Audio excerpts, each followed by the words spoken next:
En 1924, Adolf Hitler escribió Mein Kampf, Mi lucha, un libro lleno de odio. Su último pasaje es un grito fanático. El Estado que rechace la contaminación racial dominará el mundo inevitablemente.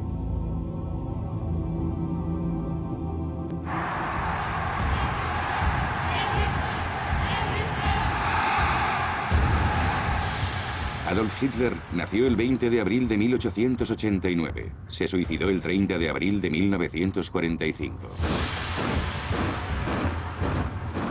¿Cómo consiguió conquistar Alemania este austríaco salido de la nada? ¿Cómo consiguió sembrar las semillas del odio y la violencia?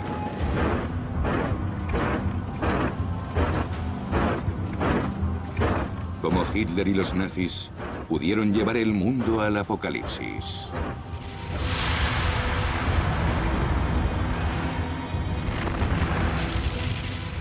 Apocalipsis, el ascenso de Hitler. La amenaza. ¿Cómo fue posible el fenómeno de Hitler?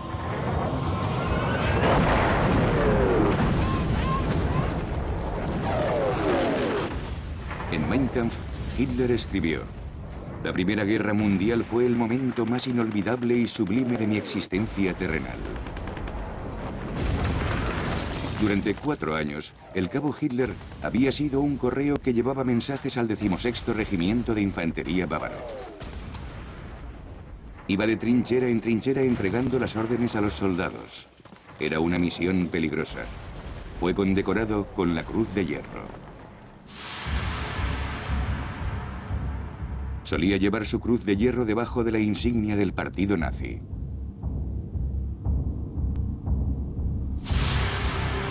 Durante la Primera Guerra Mundial, Hitler aprendió a dar poco valor a la vida humana, como muchos otros soldados en ese terrible conflicto.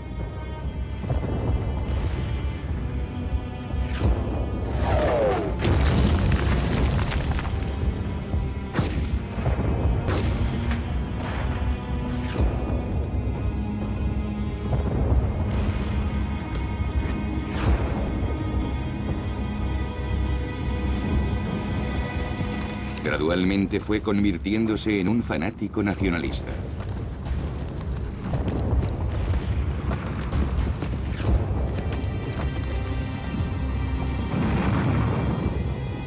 En las trincheras también nació en él la confusa idea de que algún día velaría por sus compañeros de fatigas. En otras palabras, entraría en la política. Hitler aprendería a explotar eficazmente su camaradería con los veteranos de guerra, como hizo 15 años después en este discurso a los obreros de la factoría Siemens. Compatriotas, compañeros obreros alemanes, yo procedo de vuestras filas. Yo era uno de vosotros. Y estuve a vuestro lado durante los 4 años de guerra. Luego, progresivamente, gracias a mi perseverancia, educándome a mí mismo y soportando el hambre y la pobreza, conseguí triunfar. Pero en el fondo, sigo siendo el mismo. Una sucesión de eventos aceleraría su compromiso político. La noche del 13 de octubre de 1918, un ataque con bombas de gas le dejó temporalmente ciego. Fue evacuado a un hospital de campaña y después a Alemania. Mientras, en el frente, los alemanes eran rechazados y muchos cayeron prisioneros.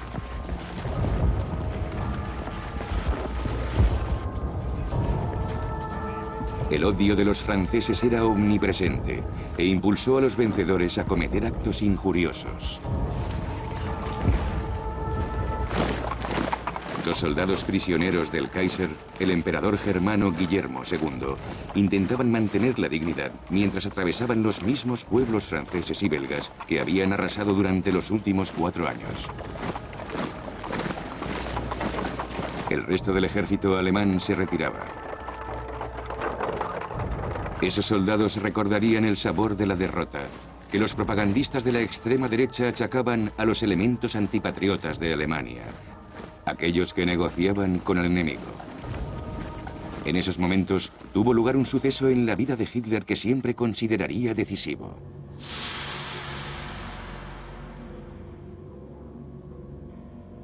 Mejoraba lentamente y finalmente recuperó la vista en el hospital militar Pasewalk, al norte de Berlín, donde se trataba a los militares heridos por bombas. Hitler contaba que cuando se enteró de la abdicación del emperador, del fin de la monarquía alemana en favor de la República y del armisticio del 11 de noviembre de 1918, que significaron la derrota de Alemania, oyó una voz interior. Dijo, esa voz me instó a liberar al pueblo alemán y a restaurar la grandeza de Alemania. A esa alucinación, Hitler añadiría su obsesión. Para él, el águila alemana había sido apuñalada por los judíos. En Mein Kampf escribió, si durante la guerra hubiésemos usado gas venenoso contra los 12 o 15.000 hebreos que corrompían a la gente, el sacrificio de millones de hombres no hubiera sido en vano.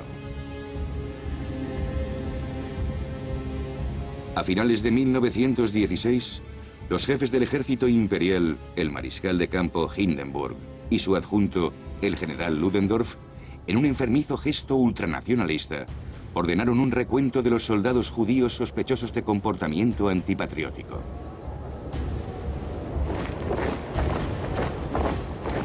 El antisemitismo venía de siglos atrás y no conocía fronteras. Perseguidos por su destino a través de la historia, los judíos, pobres que vivían en guetos o aceptados y burgueses, periódicamente se convertían en cabezas de turco en tiempos de crisis.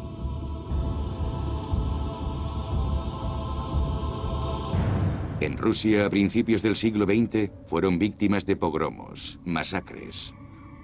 Muchos de los que escaparon de la persecución se asentaron en Alemania. La gran pregunta es, ¿tenía Hitler sangre judía?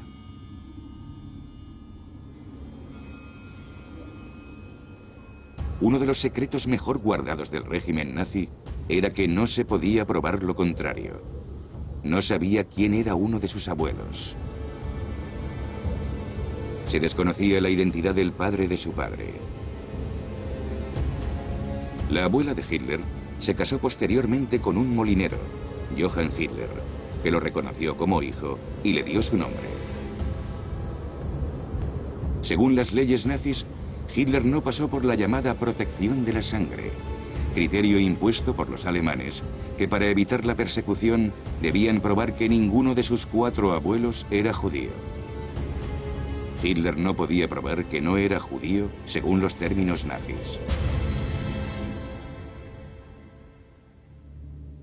Adolf Hitler nació el 20 de abril de 1889 en el seno de una familia católica en lo que entonces era el Imperio Austrohúngaro, en Braunau am Inn, una pequeña ciudad de la frontera con el Imperio Alemán. Su padre era agente de aduanas. Enviudó y se casó nuevamente con una prima mucho más joven que él. Una unión entre parientes consanguíneos. Durante la primera infancia de Hitler, la familia se trasladaba a menudo debido a los cambios de destino del padre a lo largo de la frontera. A los 8 años, era monaguillo en este monasterio. Observaba y admiraba el sacrificio y el sentido de misión de los monjes. Vio una extraña cruz sobre el frontispicio del monasterio. Representaba la esvástica, que se convertiría en el emblema nazi. Hitler recordaría siempre la cruz del monasterio como si fuera un presagio de su destino.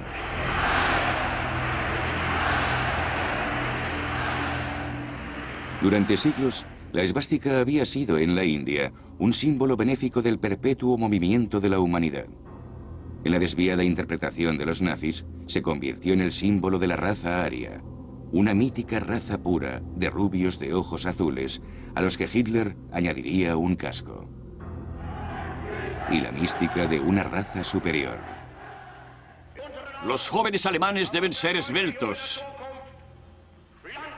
con miembros largos, rápidos como liebres, duros como el cuero y sólidos como el acero. Estamos decididos a crear una nueva raza.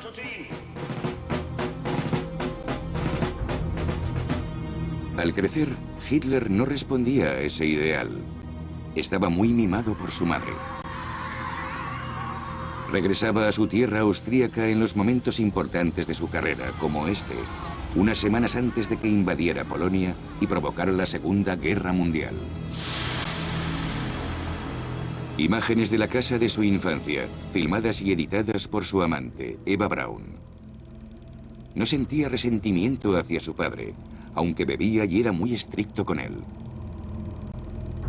Pero su madre, que murió de cáncer a la edad de 47 años, fue la única persona a la que Hitler quiso de verdad. Ella estaba presente en todos los cumpleaños del Führer, y en su búnker, durante sus últimos momentos, Hitler llevaba con él su retrato. Hitler tenía conflictos con su padre, que quería que fuera funcionario. Pero no fue durante mucho tiempo a la escuela, porque arrogantemente consideraba que estaba por encima del sistema educativo. A los 19 años, después de fallecer su madre, se marchó a Viena. No estaba predestinado a dedicarse a la política y soñaba con asistir a la Academia de Bellas Artes. Gracias a su herencia, pudo vivir la vida bohemia del artista. Había dejado su provincia natal y descubrió que en la capital austrohúngara vivían muchas comunidades: checos, polacos, italianos, croatas y judíos. Más tarde diría: a mí me parecían la encarnación de la profanación racial.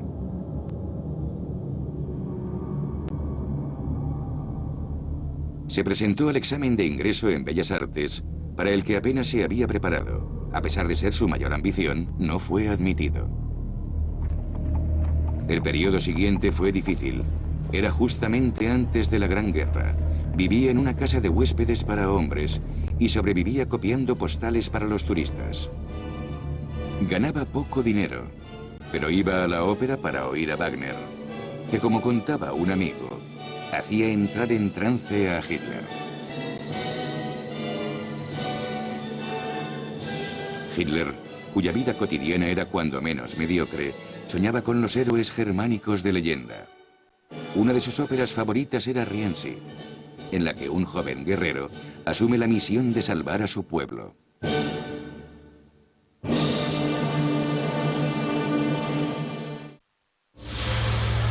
Movilización. Hitler tenía 25 años el 2 de agosto de 1914 y la declaración de guerra transformaría su fallida vida de artista. Anteriormente, para escapar del servicio militar, había huido a Austria. Entonces estaba en Alemania, en Múnich, arrastrado por la locura y los extremos sentimientos nacionalistas que llevaban a toda Europa hacia la gran masacre. Luchó en la guerra y la guerra lo transformó.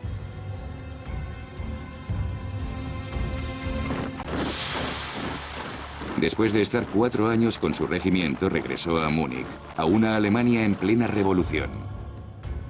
Hitler tenía 30 años. Ante él se abría un periodo decisivo. Sobre todo, quería continuar en el ejército, que garantizaba el orden y la estabilidad del nuevo régimen socialdemócrata del presidente Friedrich Ebert.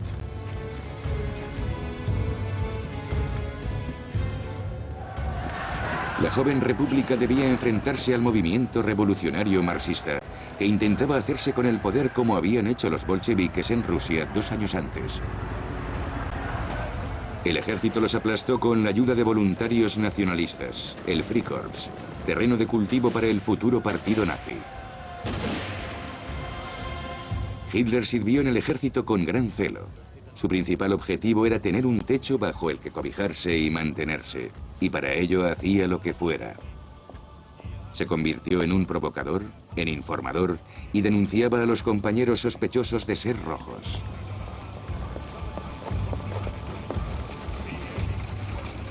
Sus oficiales superiores, cuyos deberes incluían controlar la población combatiendo las ideas comunistas, tomaron nota de su fervor antirrevolucionario.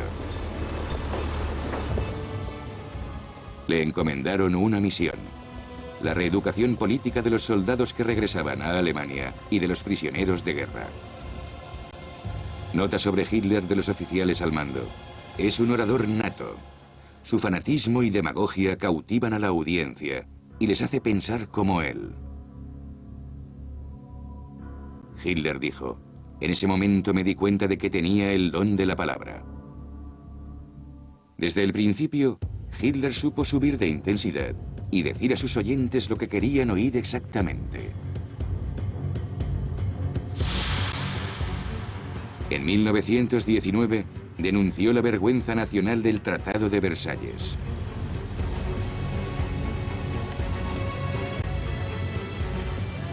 Después de discutir durante meses entre ellos, los vencedores, sobre todo Francia, Inglaterra y Estados Unidos, impusieron unos duros términos de paz a Alemania, como si fuera la única responsable de la gran masacre. El Tratado de Versalles, firmado el 28 de junio de 1919, condenaba a los alemanes a pagar unas enormes reparaciones, lo que supondría una gran carga para la economía y sería el principal problema y fuente de penalidades para la población. Además, Alemania perdió el 13% de sus territorios y una décima parte de su población. Alsacia y Lorena volvieron a ser francesas y toda la orilla izquierda del Rin fue desmilitarizada. Una película alemana de la época denunciaba el expolio del territorio nacional. Lo peor fue que Alemania del Este quedó separada de Prusia para reconstruir Polonia, que dividieron en el siglo XVIII para tener acceso al mar. El corredor polaco fue el asunto que finalmente desencadenó en la Segunda Guerra Mundial. Para muchos alemanes, la condición de los aliados de que las fuerzas paramilitares antirrevolucionarias fueran desarmadas añadió el insulto al ultraje. Presenciaron la destrucción de sus submarinos.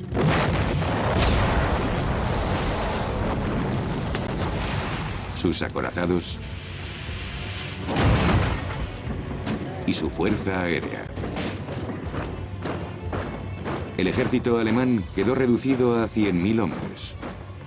Contra sus deseos, Hitler fue desmovilizado y enviado a esta región bávara soliviantada, donde proliferaban los grupos de extrema derecha.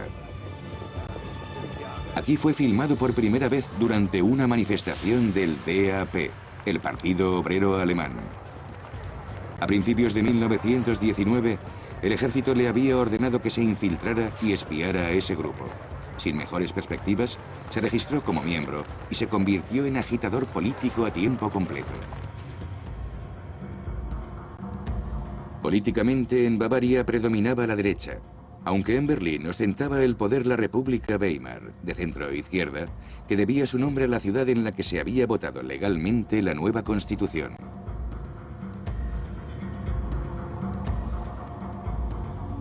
Hitler, transformado en un liberal bávaro convencido, aullaba con los lobos contra los criminales de noviembre, los firmantes del armisticio y la Conferencia de Versalles. El ejército compartía esos sentimientos, especialmente los veteranos de guerra, que se reunían en las grandes cervecerías. Una de ellas era la Burgerbrau Keller, donde el 13 de agosto de 1920 hizo Hitler su debut político con una conferencia titulada ¿Por qué somos antisemíticos? Para Hitler, la respuesta era, más allá de su odio visceral hacia los judíos desde la derrota de Alemania, que el antisemitismo era la mejor estrategia para atraer a militantes nacionalistas. Hitler galvanizaba a los radicales de su pequeño grupo de extrema derecha. Lo convirtieron en su líder y le compraron un coche, prueba de su importancia. Hitler cambió el nombre del partido, asociando los términos nacional y socialismo.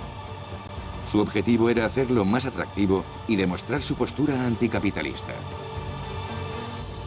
El DAP sería conocido entonces como el NSDAP, el Partido Nacional Socialista de los Obreros Alemanes, y su forma abreviada, nazi.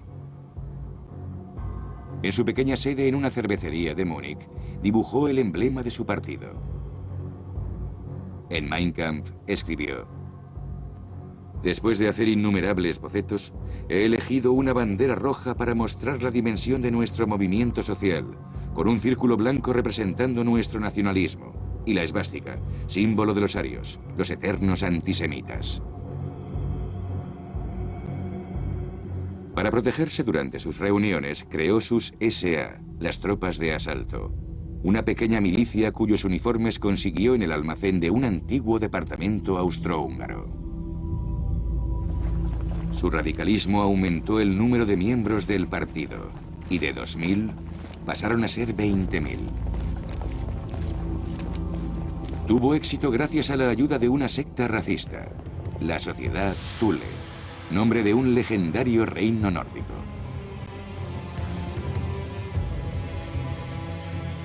Sus miembros financiaban un periódico con fondos de origen cuestionable. Esa publicación se convirtió en el periódico oficial del partido nazi bajo un nuevo nombre, Volkischer Beobachter, el racista observador del pueblo.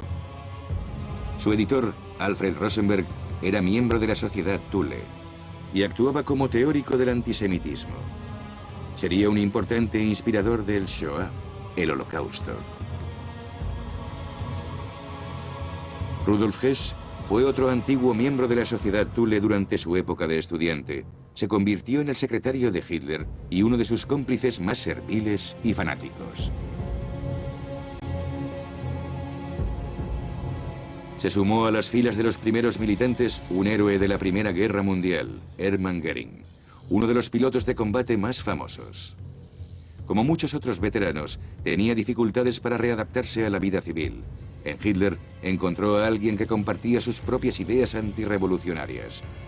Se convirtió en el número 2 del régimen nazi y en el instigador de los campos de concentración. En 1922, en un desfile político, Hitler situó a Göring cerca del general Ludendorff, que aún llevaba su casco prusiano para demostrar a los veteranos que su gran jefe en tiempos de guerra apoyaba a los nazis. Ludendorff, uno de los hombres responsables de prolongar la guerra, estaba convencido de que los políticos le negaban su victoria. Esta teoría era compartida por varios generales alemanes. La adhesión de Ludendorff a las ideas nacionalistas abrió nuevas perspectivas a Hitler. Todo parecía posible. En Italia, la extrema derecha, el partido fascista de Benito Mussolini, acababa de hacerse con el poder.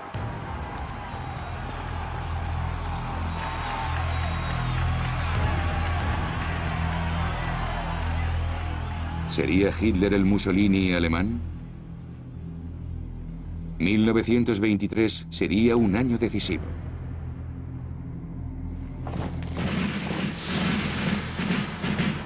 ...11 de enero de 1923... los alemanes observaban atónitos e indefensos...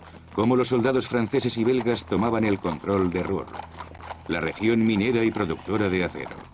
Fue el resultado de que los alemanes se negaran a pagar las reparaciones de guerra... las indemnizaciones impuestas por el Tratado de Versalles.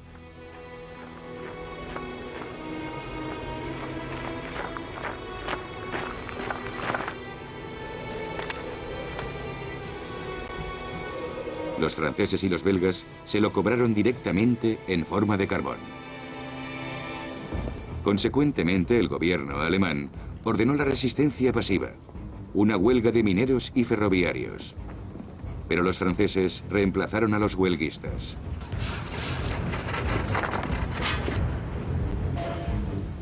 No quedó carbón para los alemanes. La situación se volvió peligrosamente tensa. El 10 de marzo de 1923 fue asesinado un oficial francés, el teniente Pierre Colpan, del 17º Batallón de Infantería. Su féretro atravesó varias ciudades de camino a su país, y los oficiales franceses golpeaban a los alemanes que no se quitaban el sombrero a su paso.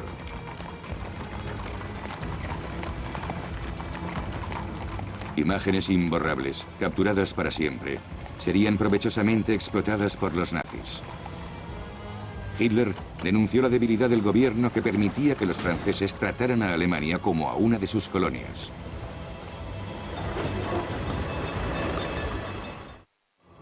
Los alemanes pasaban frío. Los alemanes tenían hambre.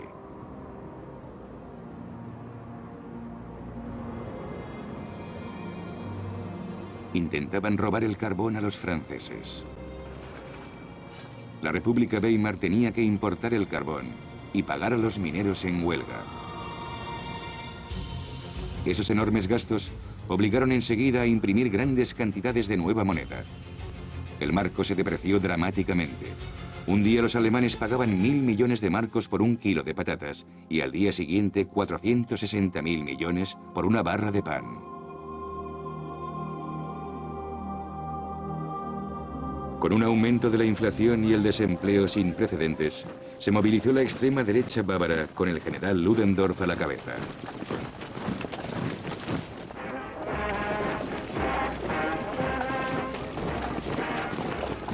Gracias a Ludendorff, Hitler consiguió unir a todos los grupos veteranos amargados por la derrota.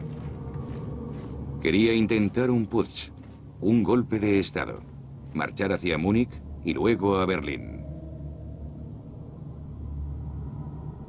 Hitler dijo: nuestro pueblo está sujeto a unas condiciones económicas extremas, y si no actuamos enseguida acabará uniéndose a los comunistas. Gracias a sus cómplices del ejército, los nazis consiguieron armarse. Sin embargo, el ejército y la policía decidieron permanecer fieles al gobierno legal. Para Hitler y Múnich, todo parecía perdido. Pero seguía con su fantasía de que él y Ludendorff todavía podían arrastrar con ellos a la población, y ordenó a sus tropas que avanzaran hacia las barreras policiales disuasorias. Los dos bandos estaban cara a cara, y Hitler con su abrigo blanco en el centro. De hecho, es un fotomontaje de los nazis que intentaba crear el valor mítico de Hitler. En realidad estaba escondido detrás de un guardaespaldas que murió en el tiroteo. La policía abrió fuego poniendo fin al putsch de Hitler de 1923. Hitler fue arrestado y se prohibió el Partido Nacional Socialista. El gran escritor austríaco Stefan Zweig escribió: en el año 1923 desaparecieron las esvásticas y las tropas de asalto, y el nombre de Hitler volvió a sumirse en el olvido.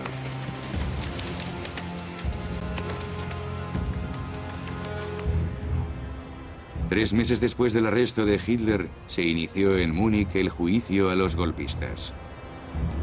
Hitler fue acusado de alta traición, que se castigaba con pena de muerte. Ludendorff, que no había sido encarcelado, llegó al juicio en un lujoso coche con sus abogados. Había sido puesto en libertad inmediatamente por respeto a su glorioso pasado y porque continuaba teniendo partidarios influyentes. Fue absuelto.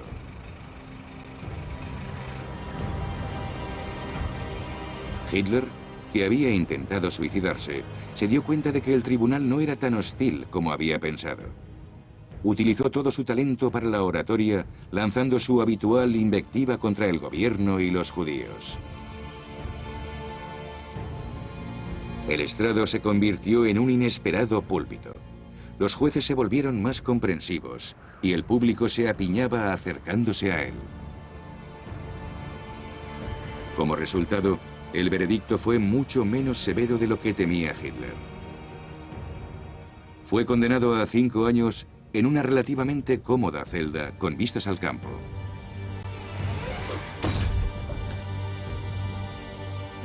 Las condiciones de su encarcelamiento eran parecidas a las de un hotel. Tenía libertad para recibir a los simpatizantes nazis a cualquier hora del día. Incluso uno de ellos le llevó una corona de laurel al hombre que él llamaba la encarnación de los ardientes deseos de la nación. Hitler podía recibir cualquier publicación que quisiera, e incluso empezó a leer a Marx.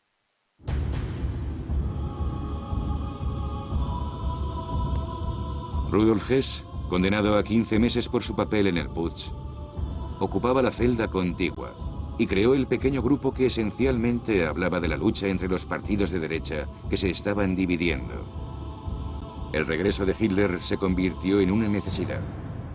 Sus cómplices del exterior desarrollaron una estrategia para que se llevara a cabo su liberación. Hitler se dio cuenta de que pronto estaría libre y sintió la necesidad de exponer su singular visión de la vida y sus principios políticos. Unos periodistas nazis reescribieron su manuscrito redactado a toda prisa. Hitler quería poner a su libro el título de 4 años y medio de lucha contra las mentiras, la locura y la cobardía. Pero ese título se consideró demasiado largo y fue sustituido por Mein Kampf, mi lucha. Contiene la visión completa del mundo según Hitler, y los nazis lo convirtieron en su Biblia. Fue copiado como las Sagradas Escrituras e iluminado como los grandes manuscritos medievales.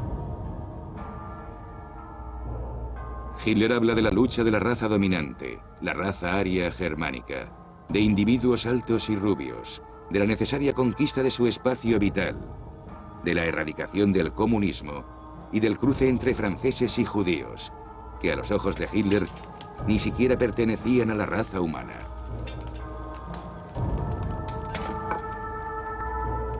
En la época muchos lectores dijeron que el libro era la locura de un caballero andante, un error fatal.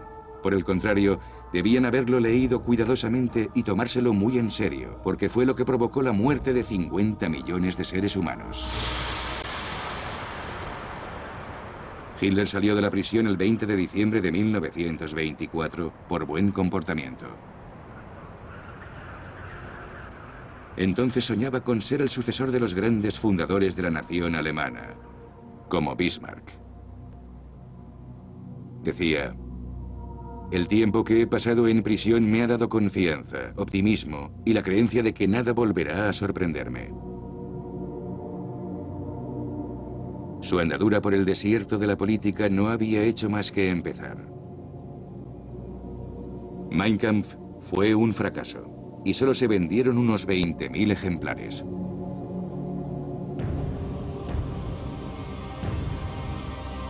Hitler pasaba mucho tiempo en un pueblo bávaro de montaña, Berchtesgaden, donde había alquilado un pequeño chalet. Escribió el segundo volumen de Mein Kampf. Trataba sobre todo de su proyecto de expansión del espacio vital de Alemania hacia Rusia. La venta del libro fue escasa hasta que llegó al poder en 1933.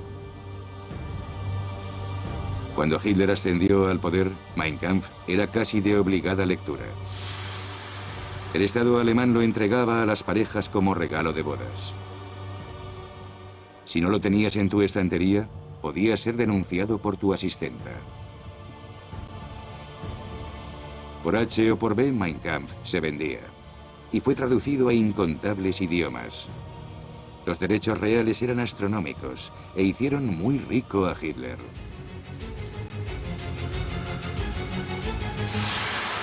El 27 de febrero de 1925, Hitler hizo su reaparición en la política en la famosa cervecería de Múnich, donde lanzó su putsch, reafirmando su liderazgo en el partido nazi. Al día siguiente tuvo lugar un suceso que favoreció su causa. La encarnación de la nueva democracia alemana, el primer presidente de la República, Weimar, el socialdemócrata Friedrich Ebert, fallecía a causa de una apendicitis maltratada. Los alemanes sintieron profundamente su desaparición. Los alemanes debían elegir un nuevo presidente y la esvástica regresó durante la campaña política. La prohibición del partido nazi había sido recientemente levantada porque ya no era considerado peligroso. De hecho, Ludendorff, el candidato de la Unión de Partidos de Extrema Derecha, apenas obtuvo el 1% de los votos. El fallo de Ludendorff es lo que Hitler deseaba secretamente. Era su principal rival y le había apoyado a medias durante la campaña.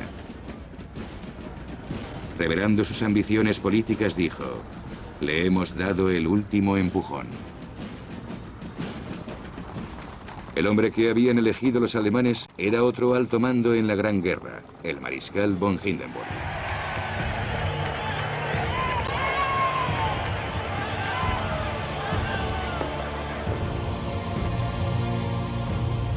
En 1870, siendo un joven oficial, había estado presente en la proclamación del Segundo Imperio Germano en el Salón de los Espejos de Versalles. Tranquilizó al ejército y unió a los conservadores, a quienes preocupaban las izquierdas, y al resto de Europa. Hitler permaneció a la espera. El partido nazi consiguió extender su cáncer a través de Alemania y alcanzó los 170.000 miembros.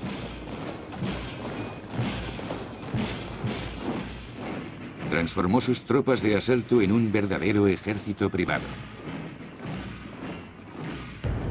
Cada vez eran más jóvenes, pero eso no era una equivocación. Su orden paramilitar estaba compuesta por brutales fanáticos y asesinos.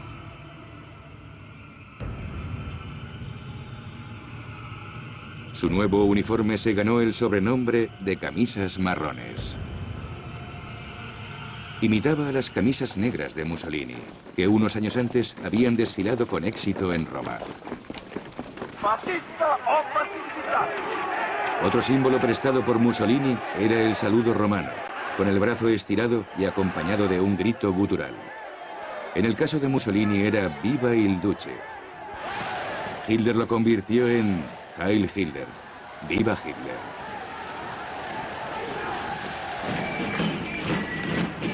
El uniforme de los SA fue creado por un selecto equipo de diseñadores alemanes. Entre los confeccionistas estaba el diseñador de Stuttgart, Hugo Boss, que lo anunciaba en sus campañas publicitarias.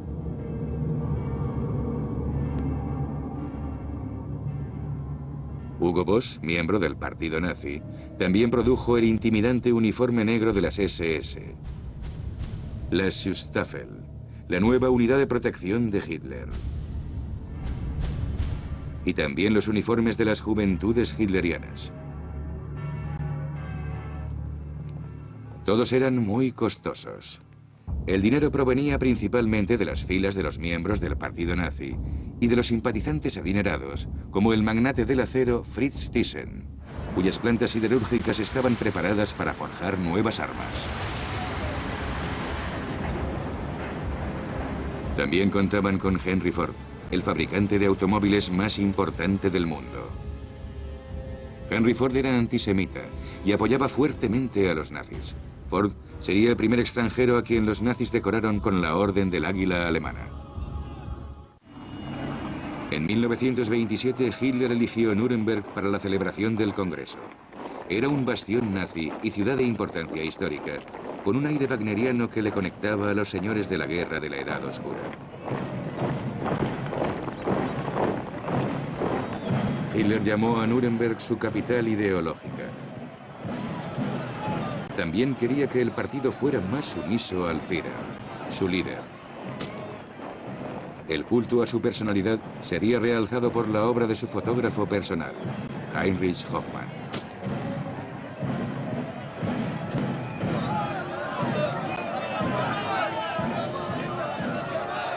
Siempre en el centro de los eventos, y nazi desde el principio, era un virtuoso de la Leica, y siempre estaba cerca de su patrón.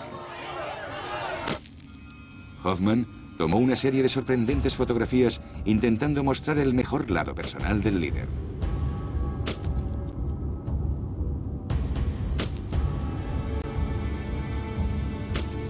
Querían ganar adeptos entre las féminas, y los nazis hacían todo lo posible para ganarse su preferencia.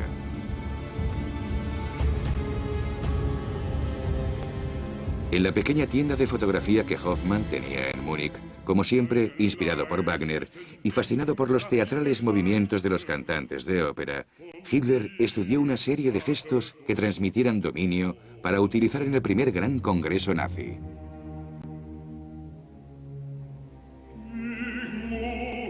Hitler dijo: "Las masas son femeninas y estúpidas. Solo la emoción y el odio pueden mantenerlas bajo control".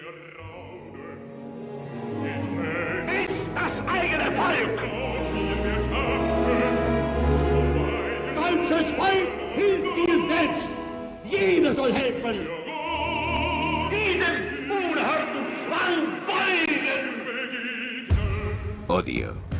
Eso es exactamente lo que los SA sembraban en Alemania, empezando por los judíos de los barrios de las grandes ciudades.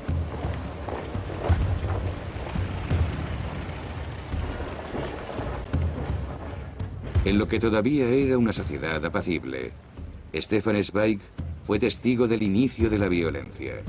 Escribió: "Era el método fascista, pero al estilo alemán, llevado a cabo con precisión militar. Al oír el silbato, los SA saltaban de los camiones a la velocidad de la luz, golpeaban a las personas con sus porras, y al oír otro silbato, volvían a sus camiones y se iban tan rápidamente como habían llegado".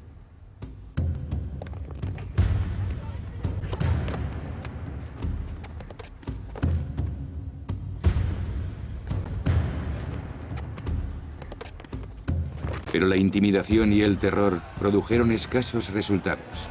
En las elecciones legislativas, los nazis solo obtuvieron el 2,60% de los votos, menos de 1 millón de papeletas.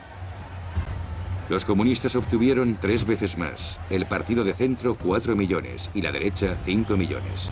Los socialdemócratas fueron los más votados con 10 millones de votos. En el Reichstag, el parlamento berlinés, ese 2,60% de votos, principalmente de áreas rurales, supuso la entrada de 12 nuevos diputados nazis. Provocaron un gran impacto, casi todos vistiendo los uniformes de la SA. Entre ellos, haciendo su reentrada, Hermann Göring. Herido en el estómago durante el Putsch, había ganado mucho peso y se había vuelto adicto a la morfina. Finalmente, Joseph Goebbels entró por la puerta grande en la política. Respondía aproximadamente a una máxima formulada por Nietzsche en el siglo anterior: el fanatismo es la única forma de forzar a que los débiles y pobres se alcen. Goebbels no era el tipo ario, rubio y alto. Era bajo, cojo y sufría de complejo de inferioridad desde la infancia debido a su cojera.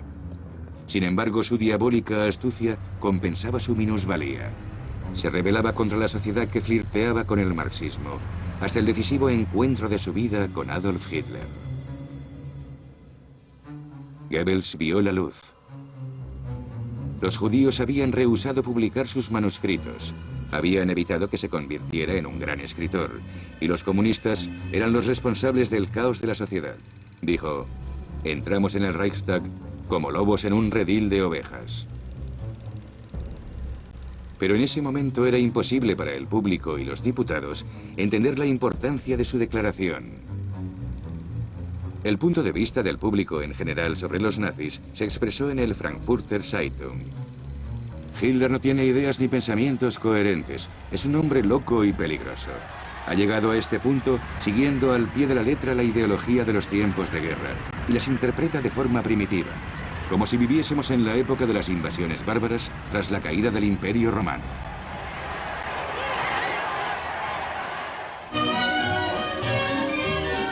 Alemania no estaba preocupada, pero para Hitler era una catástrofe importante no tener futuro en la política.